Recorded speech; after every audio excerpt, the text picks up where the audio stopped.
Great. Okay, we're good.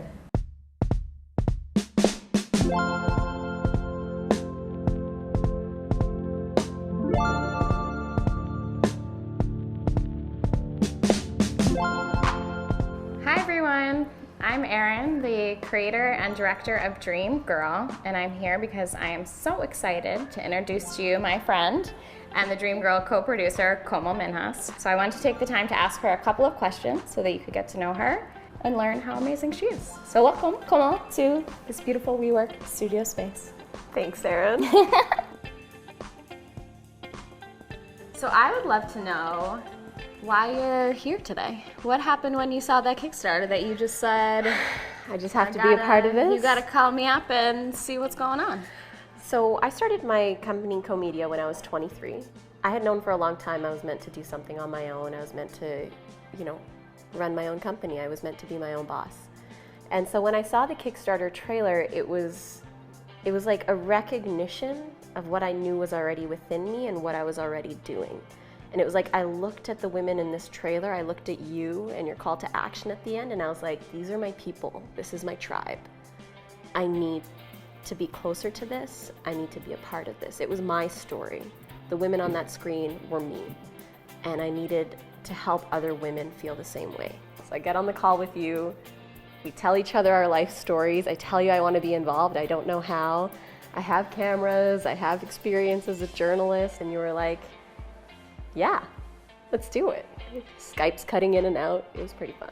Can you tell people what it was like to be on set and what that experience was like? I'm really sensitive to different energy. We talk about it a lot. We both meditate every day. It's a big part of our lives. And when I was on set that day, it was just like magical. Yeah, it was a beautiful experience to be on set with all of the talented women, some of which are still filming right now. Hey, Erin. I didn't know what to expect. It was right before my birthday. And I just was so excited to be on my first set. And I felt like a bit of an imposter. That was your first set? That was my first set ever. Being on an all-girl set? So That's crazy. My foundation, my base for filmmaking now is Dream Girl. That's so good. So that makes me so happy. I can't believe we never talked about that. Yeah, that's right? crazy. I just drove up. It was the night before I got in, and I show up the next morning with all my equipment. You and Mary come up in the taxi. It's the second time we've met. We're interviewing Marie Forleo that day, and my interview's that day. I was like, what is life? And every day since has continued to be like that. Every day is I can't believe this is happening. What is going on? When I first walked on set, you could tell it was everyone's first day working together, but I didn't really know what to do. Like I said, my background's in journalism. I love films. I do docs, but it's run and gun on your own. I'd never seen a crew before. I'd never seen someone like Mary who understood style and went to Tish, or Daisy who just beautifully lit the room, and I was like, this is blowing my brain.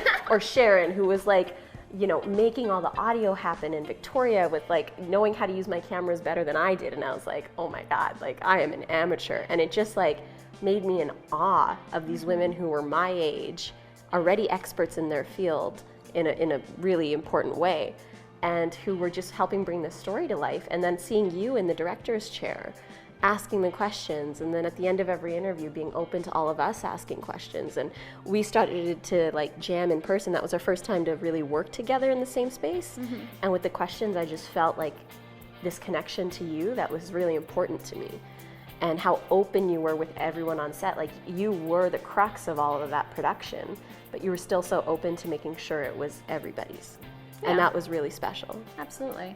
Well, it's fun because we're, as freelance videographers, whether you're doing lighting or a PA or running a camera, you're kind of making it happen for yourself in a way that an entrepreneur would. So when we're getting all this great business advice from these amazing women, everyone in the room could get that advice and take it home and apply it to their lives. So it was just a really fun moment in time to be able to share that, and I'm so glad you were a part of kind of the beginning of kind of setting that foundation and seeing where everything was going and developing. And my favorite story, I'm interrupting you. Yes. My favorite story, or one of my favorite stories, there are so many, about kind of your passion for Dream Girl and the way that you're bringing your energy and your style, is the conversation that you had with Suzanne West in the taxi cab on the way home, Was that the first day? That was the first day on set. You are crazy. I'm crazy. Can you tell people about that experience? Yeah, so when you and I first started talking, I'm Canadian, we're down here in New York. It's like a dream to be working down here on and off, figuring it all out. And I was like researching, I was like, I need a Canadian CEO who's like top of the top, just like a phenomenal woman, someone who could like change people's lives and has changed people's lives. And in my research, I came across a few different ladies, and the one who stuck out to me the most, and for whatever reason, was Suzanne West. And I read article upon article about her, and then I like Googled her company, and I like saved her company's phone number in my phone. And what does Suzanne West do? Yes, Suzanne West is the CEO of Imaginea Energy, and she started, it's either 4 or 5 oil companies in Calgary. And she got, hundreds of millions of dollars of investment for Imaginea Energy, and she's a trained engineer. She's just like a force of a woman, and she's making strides in her industry, not only as a woman, but as one of the smartest people in that sector. And she's just renowned for that kind of work, and just her energy is so magnetic. Like, she came up with the idea for Imaginea when she was on an island with Richard Branson and Oxford scholars. When you're coming up with your best ideas. With your best ideas, just like chilling with Richard Branson and being like, you know what, I want to change how we extract oil. I want to make this more sustainable for people, planet, and profit, and I'm going to do it. Yeah. And then you go back and you get So you hundreds have of millions of dollars. You have this woman. Yes. You want her to be a part of it in some way. Yeah. You're going home in a taxi cab from our first day. From your first time on set. What happens? I call the number. I hear the operator, and it's like, go to the company directory. I'm like, Suzanne's probably in there. So I dial the company directory. I get Suzanne's extension. I get her voicemail. I'm like, why is there not a fortress to getting to this woman? And I leave her a voicemail. Within 5 minutes, she calls me back. I'm still in the cab. I have her on the Kickstarter page. I've told her the pitch. I'm like, watch the video with me on the phone. We're talking about it. Oh my God. She watches it. She's like, I'm in. She's like, and guess what? I'm in New York next week. Oh my God. And I was like, what? And then I am like taking the phone down, looking at our schedule, texting Erin, being like, Suzanne West might be in, she might be available. It turns out she was coming down for like an investors meeting and was going to be speaking there. And the one afternoon she had off happened to be the same afternoon that we had a gap in our schedule.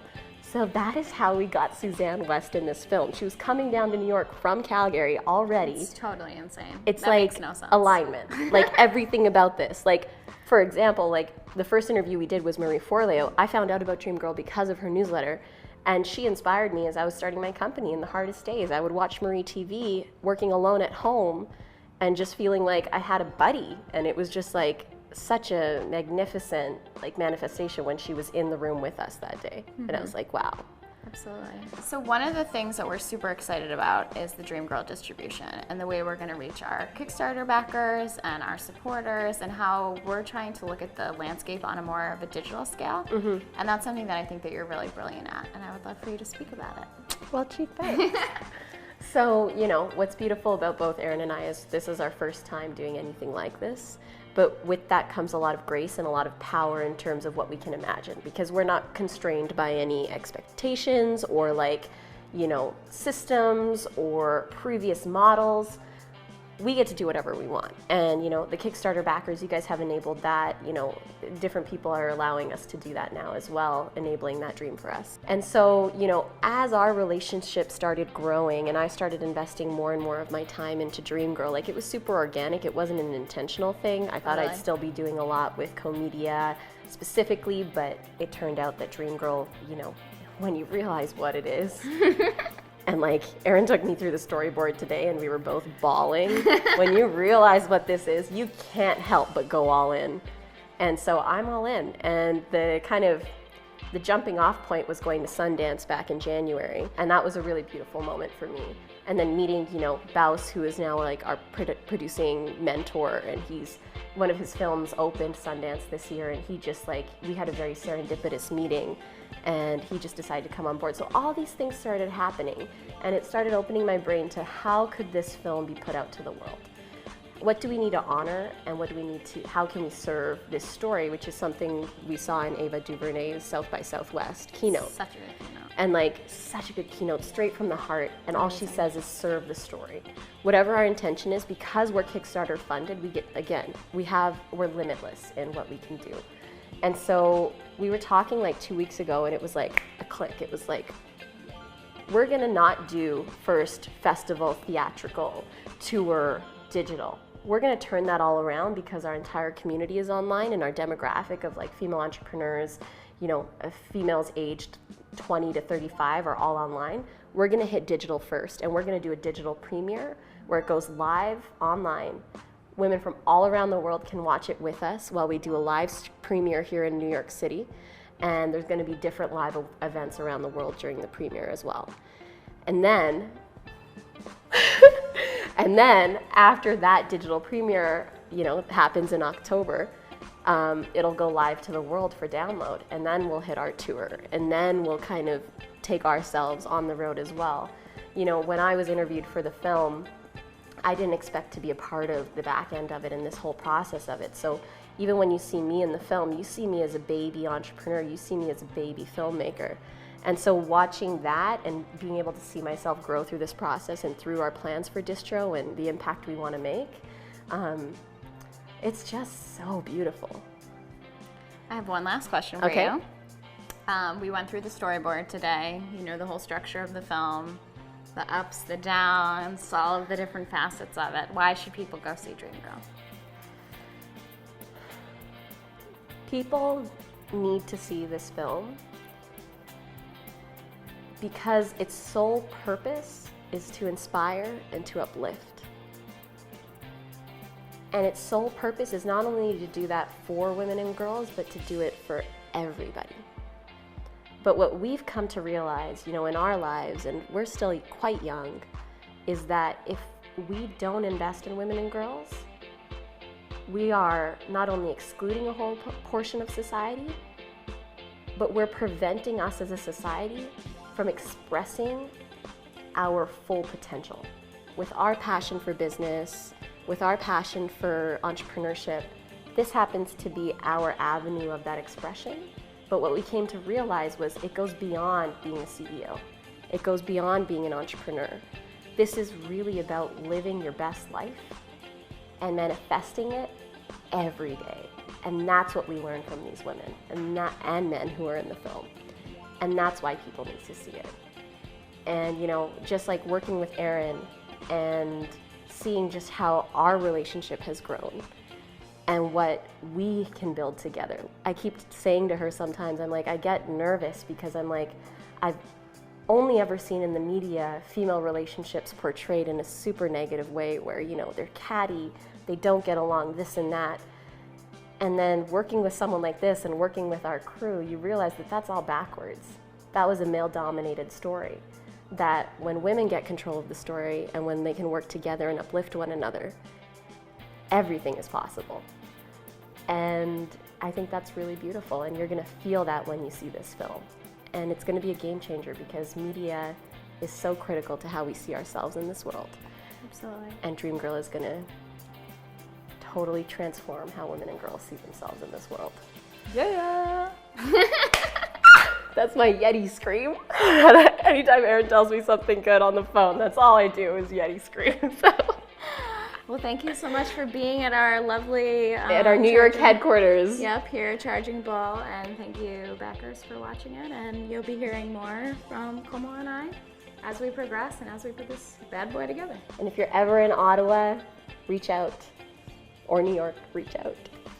Thanks everyone so much for listening and for hearing a little bit about our journey. We're so excited to bring you this story in the fall. Yes, and stay tuned for our pre-sale for our digital premiere that will go live next month. Yay! Yay! Bye. Dream big. Dream grow. Ha!